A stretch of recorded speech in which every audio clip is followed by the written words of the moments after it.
A new update for FC26 has just dropped, and if you pair it with this, the latest version of my realistic slider set, the game will actually feel like football again. Let's get into it.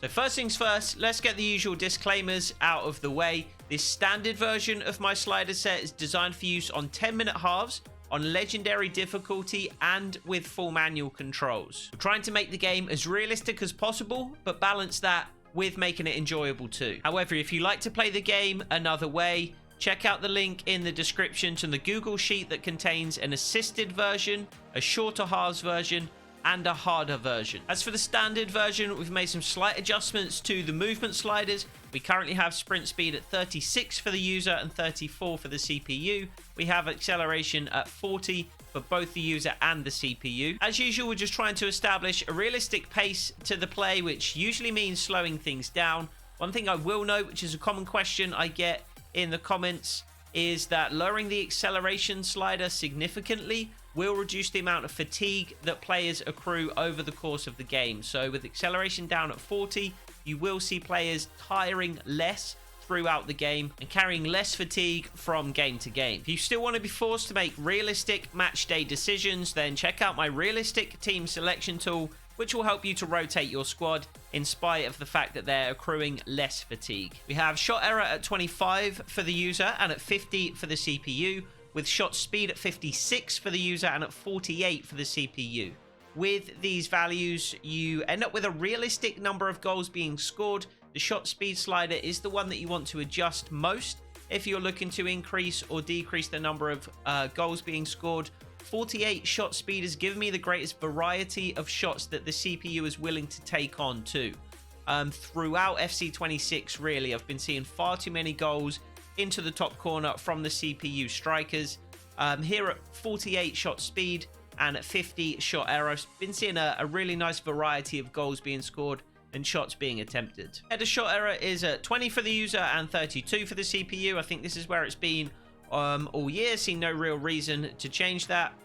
Pass error now though is down at 5 for the user and 15 for the CPU. So just a reminder, these sliders are designed for use with full manual controls, hence the incredibly low error values, not only on pass error but on shot error too. So rather than relying on the game to enforce errors, to impart errors upon our players, with assisted controls, we're changing the controls to manual. We're lowering the pass error slider, and we're going to rely on ourselves to make mistakes and to direct the ball where we don't want it to go due to inaccurate inputs with the joystick. So despite the fact that the pass error value is so low, you won't always see the ball finding its way to the feet of a teammate, because you're not always going to make perfect inputs with the joystick. The direction is going to be slightly off. The ball is still going to stick to exactly where you're pointing, and it's going to go out of bounds, or it's going to go just, you know, a yard or two to the left or to the right of the player that you're intending the ball to go to.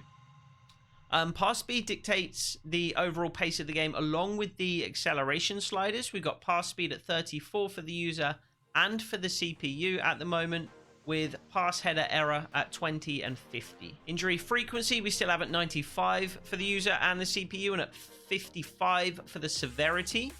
I've been seeing fewer injuries since the last update or two, despite the fact that the injury sliders have stayed the same. I don't really want to increase, we can't really increase injury frequency too much more, and I'm wary of increasing the injury severity too much more than 55, so I'll stick with these for now, but I might have another play around with these if I continue to see too few injuries in my career mode series. Goalkeeper ability, we've got a 58 for the user and at 50 for the CPU. These sliders combine primarily with the shot speed sliders to control the number of goals scored per game. You do want to use the shot speed slider primarily though. Increasing the goalkeeper ability slider too much is going to allow or encourage or force your goalkeeper to make unrealistic saves. So ideally we want to keep this as low as possible and tweak that shot speed slider to increase or decrease the goals being scored. Another slider we actually want to keep as low as possible is the marking slider, which we've got down at 42 for the user and the CPU. This is the first time we've lowered this slider below default this year, and really the first time I've lowered it below default in as long as I can remember. I've mentioned this slider in the last couple of slider update videos. A lot of people tend to increase this slider because they think it's gonna decrease the amount of time that people have on the ball and decrease the amount of space that people have in midfield. Often it ends up having the opposite effect though, because the more you increase the marking slider, the further a player is going to venture out of position to press or to go and mark somebody. So what actually happens is players are dragged out of position, and that ends up creating more space in the midfield because there's a hole where somebody should be, but they're not there because they're off marking somebody that they really shouldn't be marking. So you want to keep the marking slider as low as possible, and we've actually dropped it to 42, so below default. So this encourages teams just to sit in their shape, which to be honest is a lot more realistic. That's how teams play in real life. They set up in their banks of 4 usually, and they just kind of hold their shape, and the opposition has to find a way to pass through those lines. You're going to see more of that happening with the lower marking slider rather than what was happening on the higher values, people basically going man to man and following somebody all over the pitch, and then there was all kinds of holes and it was just end to end. So it'll be less space in midfield despite the fact that we've lowered the marking slider, which kind of seems counterintuitive. Run frequency, we've currently got a 28 for the user and at 40 for the CPU. The CPU run frequency will combine with the build-up speed, which we'll get to in just a second, to dictate how quickly the CPU are looking to get the ball forward and how often they're going to be content just to maintain possession. We want to avoid too much of the latter, because we don't want the CPU just to be passing the ball around at the back for the entire game. We also don't want it to be too end-to-end though, so trying to find a balance there. Line height, length, and width, we've currently got a 72 for the user and the CPU, at 20 for the line length, and then at 50 for the width. This is going to dictate the overall shape of the game, particularly along with those marking sliders. So again, with the lower marking value, teams are going to sit in their shape a little bit more often, and these height, length, and width values are going to dictate the overall shape that the CPU team sets up in. Fullback positioning at 90 for the user, at 50 for the CPU. Power bar is entirely personal preference. I like it at 50. Does kind of combine with the speed sliders, pass speed and shot speed.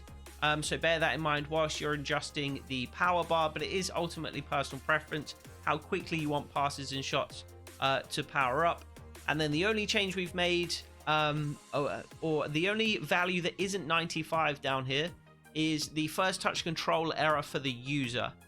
This means loose balls, deflections, rebounds will bounce in the user's favor a little bit more often, with that value down at 50, with the CPUs all the way up at 95.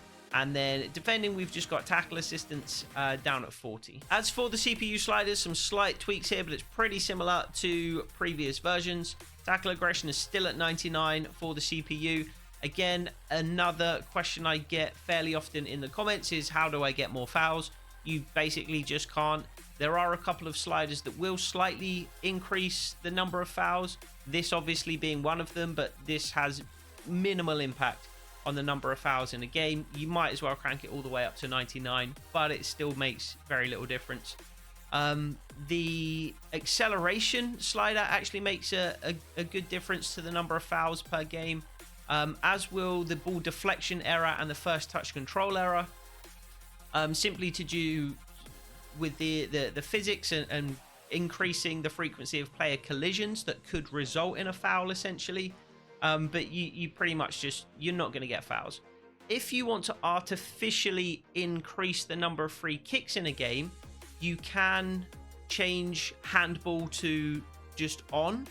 So handballs will be called all over the pitch, not just in the penalty area. Obviously, you're going to get some unrealistic free kicks given, but if you want a way to artificially increase the number of free kicks that are given in a game, you can do that. Back to the CPU sliders though, we've got build-up speed at 35 for the CPU, and again that's going to pair with the run frequency slider. to kind of dictate how aggressive the CPU are when moving the ball forward.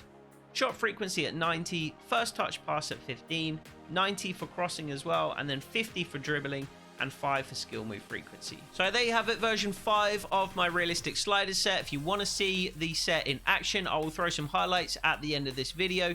You can also check out the latest episode of my realistic Tottenham Hotspur career mode, where I use these sliders in every single match. And again, if you prefer to play the game another way, you don't want to use manual controls, you prefer to use shorter than 10-minute halves, check out the Google Sheet. The link is in the description below. There you'll find not only the current version that I've just shown you, but also a shorter halves version, an assisted version, and a harder version. But that'll do it for this one. Hope to see